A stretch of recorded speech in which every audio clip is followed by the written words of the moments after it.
Are we ready? Yep. Hello, I'm Lawrence and I'm on a quest to uncover all of the memos that Britain and America lost in the pond, and one of those memos pertains to food items that are banned in America. Now, surprisingly, there are a lot of food items whose production is illegal here in the United States, and it would take a lifetime of videos to list them all. And so, given the nature of my channel, I thought I'd focus on those food items that are banned in America but are popular in Britain. And I must say that growing up in one country and then moving to another, only to discover the complete absence of certain things that you grew up with, is the very definition of a culture shock. Whether the food was banned with the welfare of an animal in mind, or because they were afraid that 5 people couldn't read warning labels, here are 5 food items that are banned in America but popular in Britain.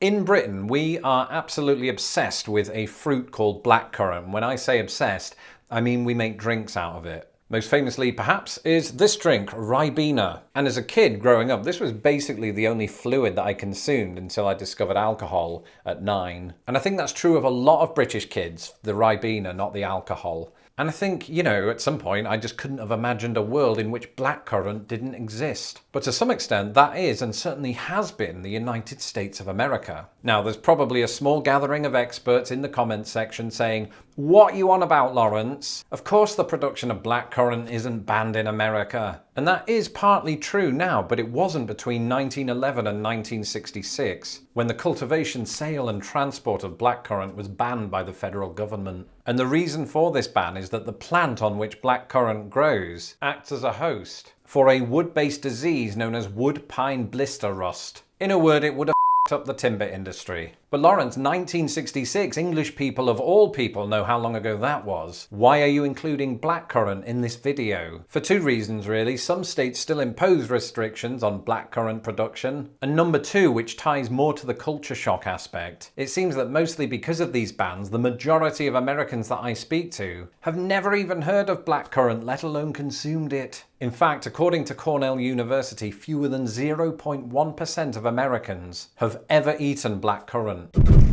That's right, it is illegal in the United States to have imported from the UK one of Scotland's most famous dishes. What?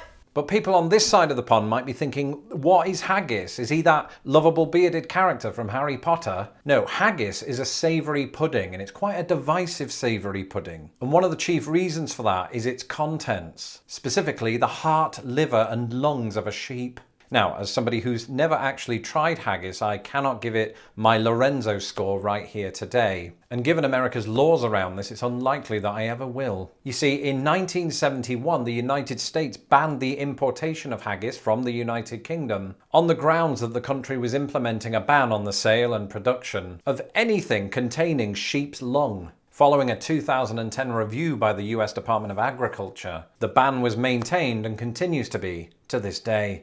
So what I want to know is, would you like to see the ban lifted, or are we all vegetarians when it comes to this? I'd also be interested to see how our respective stomachs handle this.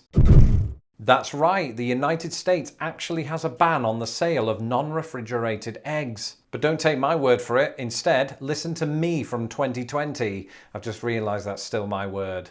A common question that I get from my American viewers is, what's the deal with British supermarkets not refrigerating their eggs? It's true, British supermarkets and EU supermarkets in general use non-refrigerated shelves to stock their eggs, putting them on a surprisingly equal footing with Cadbury's cream eggs. So why does this discrepancy exist between Britain and America? Well, it's a cracking question. It all comes down to both countries' attempts at preventing contamination. Basically, it works like this. In the United States, the USDA mandates that eggs must be washed and sanitized before they reach the consumer. The European Union, on the other hand, says that Class A eggs must not be washed, which sounds mental, right? Except the EU believes that washing eggs can do more harm than good. When a hen lays an egg, she coats it in a cuticle in order to protect the egg against contamination once it, pops out. Anyway, it's thought that washing eggs can result in the removal of this cuticle, making eggs vulnerable to pathogenic contamination. In America, the USDA requires producers to wash eggs in water with a minimum temperature of 90 degrees Fahrenheit. They are then rinsed with a special cleaning spray with the intention of eradicating contamination and then dried. Not drying the eggs would mean that the resulting moisture could become a breeding ground for salmonella. So what's this got to do with refrigeration? Well, firstly, the USDA freely admits that washing the egg can remove the cuticle, so chilling the eggs in store becomes more critical. In Britain and the EU, not so much. That's right, it turns out that non-refrigerated eggs that came from a chicken are not the only type of eggs that are banned in the US. When I was a kid, I lived off a diet of Ribena and chocolate. Now, a lot's changed in the intervening years.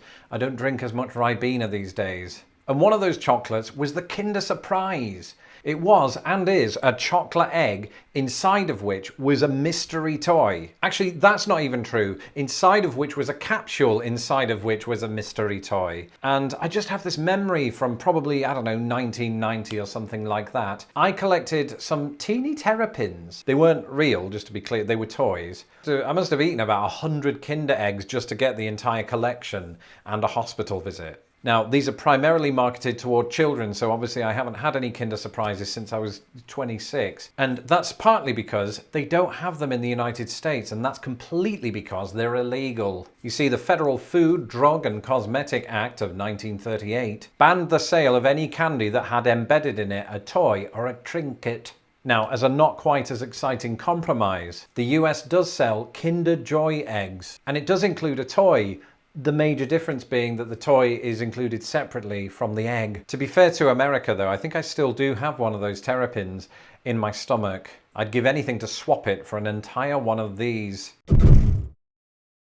Hey ho, hold up, I can feel the intensity pouring through my camera. You're all in surprise overdrive. How can it be? Cadbury Chocolate banned in America. Well, that's not entirely true. In fact, don't tell anybody, I picked up a bar today at Target.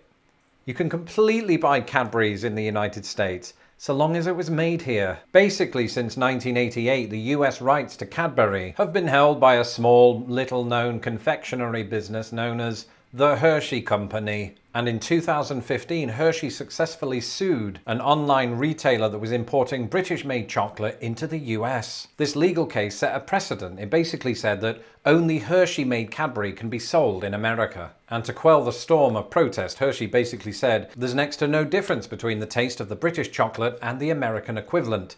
British people disagree with this. And so in my world of being an online mediator between the two countries, there was an all-out war for 2 days. Personally, I don't mind the American version all that much, evidenced by the fact that I ate the entire thing between takes. But if there is one thing over which British people will form a mutiny, it's when you come after their chocolate. These were 5 food items that were banned in the United States. I'm Lawrence Brown. You can follow me on Twitter at Lost in the Pond US, and don't forget to subscribe to my channel so that my videos don't get lost in the pond. A big thank you to my patrons who make these videos possible. If you would like to become a patron of Lost in the Pond, you can do so today at patreon.com/lostinthepond. Until tomorrow's video, goodbye.